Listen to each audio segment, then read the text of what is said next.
Why are avoidants so hard to get over? Why does it feel like you're just stuck on this person and you can't move on? You've likely had other relationships that failed in the past, possibly even long-term ones, or even a marriage that failed. But yet, the relationship with the avoidant is so much more profoundly difficult to get over. There are reasons for this. First, have some self-compassion. What you went through is not a normal breakup. Avoidant discards can be very traumatic. They can be very, very abrupt and often happen during an extended honeymoon phase that felt like you were on cloud nine. You felt seen, validated, heard, wanted like never before. There was a connection and a chemistry that was just out of this world and stronger than anything you'd ever experienced. If they didn't abruptly end the relationship, there was often an abrupt change in them when they started to pull away and slowly fade into oblivion.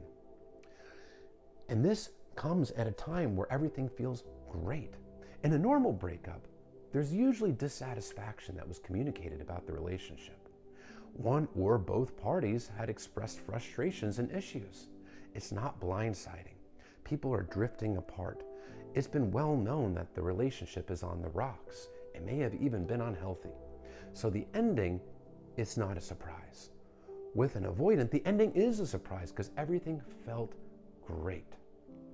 So now, due to that abrupt ending of the relationship, your brain is going through a dopamine and oxytocin withdrawal.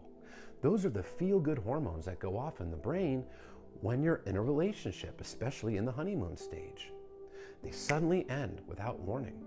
And now your brain, your subconscious mind, is looking at the avoidant as the only way to get back to that happy, feel-good place. Another part that makes it very challenging to get over the avoidant is the lack of closure that you get. There's no explanation really given. You get little to no explanation at all. Just vague excuses as to why the relationship needed to end. So in your mind, you can't put two and two together. Everything seemed great and then it's over and you're given no explanation and you're likely blaming yourself. You're blaming yourself that you must have done something wrong. And that self-blame and that lack of closure can definitely add to the difficulties in getting over this person. Now, to make it even worse, which is very common, the avoidant will endlessly breadcrumb you after they've discarded you. Constantly sending out little feelers, little clues. It might be likes on social media. It might be the occasional, hey, how you doing text. It might be watching your stories. These little clues that make you think that there's a possibility that this person may regret what they did and come back, but they never commit. And they just string you along and treat your heart like a yo-yo, making it infinitely harder to get over this person because every time you feel like you're starting to heal, they reach out and the emotions come right back to the surface and the scab is ripped open all over again. So this is not a normal breakup at all. Nothing about it is normal. There's no communication. It can be quite blindsiding, quite traumatic, little to no explanation given as to why. You're deprived of a voice or a say in the breakup, and you can often be strung along. So these combination of factors can make it very, very hard to get over a person like this, especially when there was a connection and a chemistry that was so strong. Now it's going to hurt. And you have to have patience and empathy with yourself because if you don't, you're just going to prolong your pain. You have a fork in the road. You can go down the path of reducing the duration of your pain, or you can go down the path of prolonging the pain. Things that will prolong the pain are self-blame and rumination. When you're endlessly thinking of all the memories, the good memories you had together, going down memory lane, longing for this person, and maybe blaming yourself in the process. What you're inadvertently doing when you're ruminating is you are putting this person up on a pedestal. You may not be consciously aware that you're doing it, but you're doing it. Now, it's important to remind yourself every time that you ruminate. One, remind yourself it's not healthy to do, pump the brakes. And number two, remind yourself of the not so endearing qualities. The lack of emotional availability, the lack of emotional maturity, the way that they hurt you, the lack of empathy, the lack of closure. Remind yourself of that 1,000 times a day if you have to. Because the human mind learns in repetition. The more you repeat something, the more it sticks in your brain. So repeat these things. Don't just repeat the fond memories, because if you're only repeating the fond memories, that's what's going to stick in your brain, and it makes it so much harder to get over this person.